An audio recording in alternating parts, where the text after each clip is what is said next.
If you don't have a lot of outdoor space at your place, but you're still keen for some animal company, you're in luck. We're talking pocket-sized pets with Vet Alex Melrose. Good morning. Good morning. So when we say pocket-sized pet, we're not talking about pets that literally live in your pocket. No, although I guess that you could fit them in. Because they're that little. Yeah, yeah. So what are we talking? Well, mice, rats. Yeah. I guess you could start to talk about some of the small lizards and stuff like that people keep. But typically for me, what I see is plenty of mice and rats coming through the door. And I think they're underrated pets, because I think rats especially can make amazing little friends. Yeah, well, when I arrived, I was listening to you talking briefly about how you had a rat that used to clean your teeth. Well, yeah, okay, we kind of clean my teeth. So his name was Ricky. We had him for 3 years, and he was just really friendly. He didn't have a cage. He would roam the house and sleep with the cat at night and just hang out with us like your cat would. He was absolutely amazing. And at times, yes, he loved corn, and if we had corn stuck in your teeth, then you just pop him in there and he'd just chew it out. So he's earning his keep as well. Yeah, he was. Yeah. But people think of them as associate them as sort of like outdoor rats and that they're dirty and stuff, but they're not. Not at all. Tell me more about them. In fact, they're fastidiously clean. Yeah. They spend an enormous amount of time getting a beautiful coat. Yeah. They're very, very social.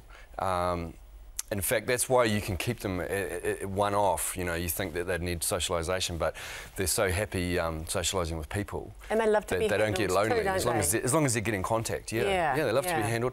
I've got a lot of clients that come in and they'll walk in, and at the first glance you'll think, oh, I wonder why they haven't brought. You know, they're bringing a pet in called Spike or something. Yeah. You know, and you think, wonder why they haven't got a cage, and then you'll see the rat on the shoulder. Literally. They're just rocking the door with them on the shoulder. They make such great pets. I would imagine too good as a first pet. They don't live forever. No. So, you know what kids can be like. They can come and go with pets sometimes. Yeah, so 3 years is a good lifespan for a rat or a mouse. Mice tend to even live a little bit shorter, maybe an average of 2 years.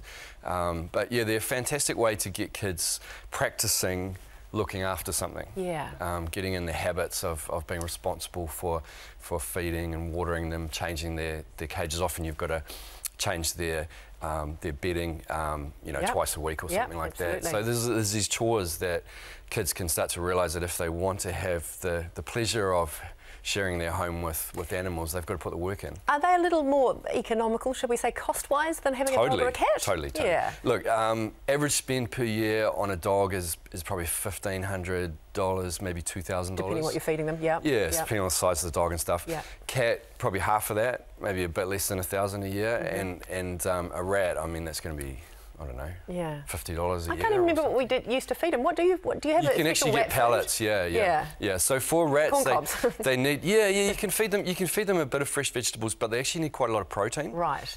So a lot of the rat pellets will be high protein pellets. Yeah. Versus, say, a rabbit pellet, which is high fibre.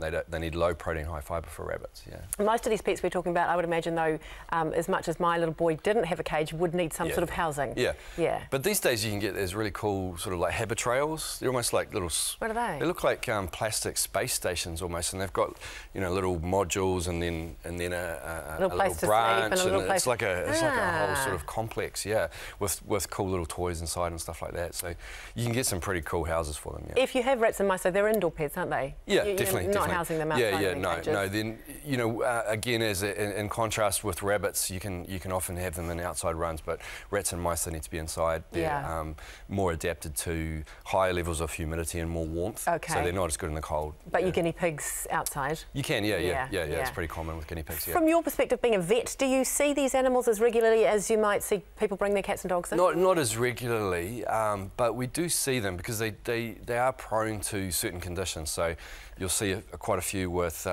respiratory problems. They're prone to, unfortunately, they're prone to cancer. Is this, as I say, age or kind of point? Yeah, so typically we'll see them towards the end of their lifespan when they start to get a few issues, and obviously can be really upsetting for the family, especially for the young kids, you know, to have to go through that process for the first time of an animal being in ill health and then eventually passing away. So you do take it just as seriously as everything else coming in. Absolutely. You know? Do you vaccinate animals that small?